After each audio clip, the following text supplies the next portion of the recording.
syempre pa, ngayon ay Biyernes at May 1. Nako ha. At syempre pa, Labor Day pa. At Party Friday. At live na live tayo dito sa studio ngayon sa DCRB.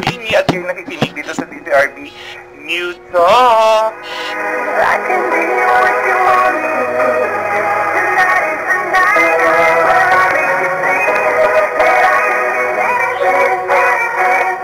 Kaya galaw-galaw lang at mabuhay lahat ng mga manggagawa dito sa Pilipinas. Hello, Ate Jen. Happy Labor Day sa iyo.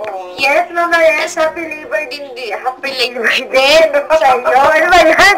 Happy Labor Day! Friday. Ayan, at syempre, Ate Jen, dahil ang New Talk at OJT Hour din, pakilala na natin ating mga kapiling na OJT ngayong hapon na to ang mga New Talker. Carmela Dominic Garay. Ayan, si Sidi. Hi, Sidi. Hello, magandang hapon po. Magandang hapon din. Kamusta ang album? Ayun po, successful naman po. Ayan. Ang bongga mo, ha? Ay, sino gusto mo batingin CD?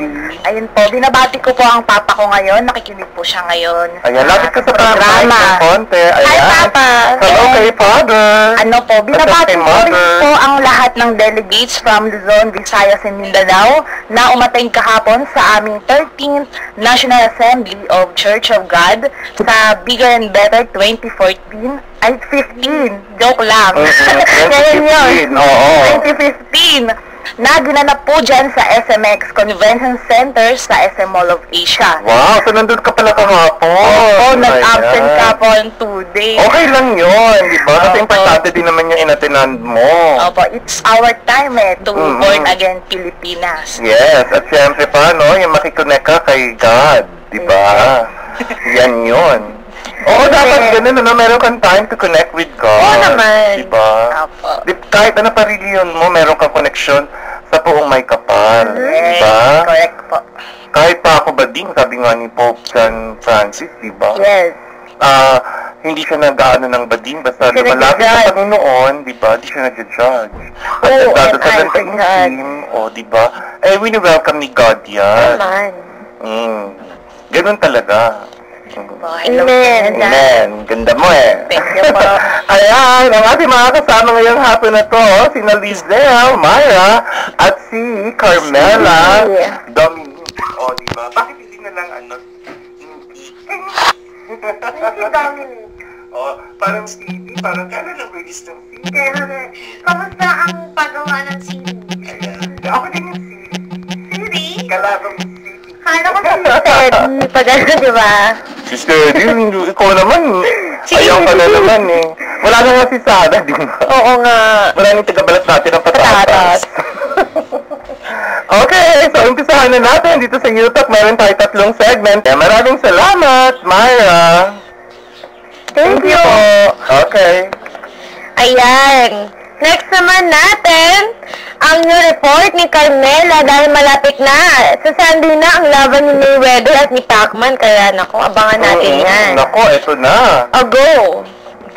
Mga Pinoy, inaabangan ng balita kaugnay sa Pacquiao-Mayweather fight.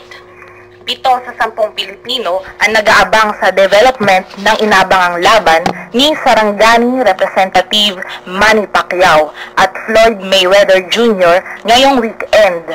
Ayon sa survey ng social weather stations. Ayan. Opo. Ano yan no? May 2 sa Las Vegas, pero May 3 na sa atin. Yes. May 2 ng gabi, pero sa atin May 3 na ng umaga. Opo. Ang toroy, may weather. Mayo na eh. Mayo panahon. Sabi sa isang restaurant, tagline nila, beat the heat. Beat the Mayweather. Yes. Beat the Mayweather heat. Tama ba ako? Sige. Tama yun. Beat the heat of Mayweather. Pwede na rin yung beat the Mayweather heat. Sige. Ayan. Pero kumain, no? Pero gusto ko matalo si Mayweather. Siyempre! Wala pang talo yun. Kung nagkataon. Pag natalo ngayon ako, Diyos ko, mag-split ako. Sabi daw, Ay, hindi ko na kaya. Dati kaya ko eh. sabi daw, pag nanalo daw si Mayweather, may rematch. Ay, pag natalo si Mayweather, may rematch. Pag nanalo, yun. Pag natalo naman si Pacquiao, wala nang rematch. Wala yung rematch. Ganun, ay, nako. Nako. Ganun nga, sabi nga lahat o inoohan ni Pacman. Yes.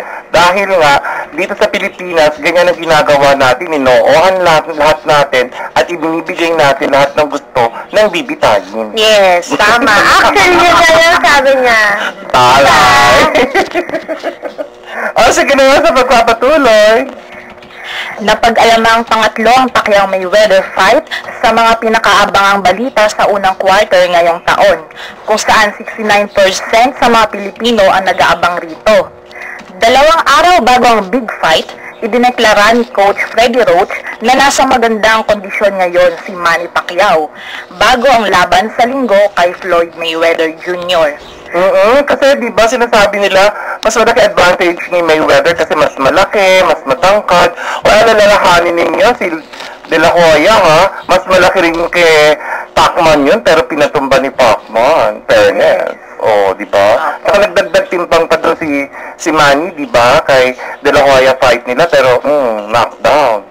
Okay, sa pagtatapos, ayon sa ilang impormasyon, makikita umano ang saya at excitement ni Manny habang nalalapit na ang laban. Ayan, go Manny! Kami nasa likod mo lahat.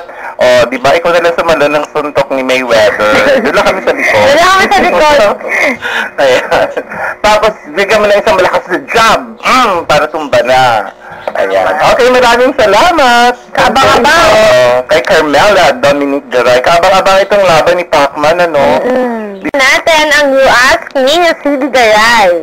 Ang kahalagahan ng araw ng manggagawa. Wow. Bow. Ang May 1 ay mahalagang petsa para sa lahat ng manggagawa dahil ito ang itinuturing na International Workers' Day o Labor Day. Maraming lugar sa buong mundo ang nagdiriwang ng holiday na ito bilang pagkilala sa mga karapatan ng manggagawa at ng labor union movement. Kung walang Labor Day, tayo ay magtatrabaho pa rin ng 6 na araw sa isang linggo mula 12 hanggang 16 na oras. Naku.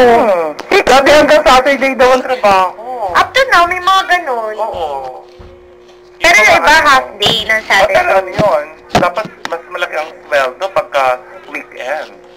Diba? Tama. At saka yung mga mahaba oras, meron na yung night differential. Okay. Lalaban nyo na yan sa ating... Diba, papayag ako. Papayag pala ako, no? Papayag ako 12 to 16 hours kung may daga. Correct.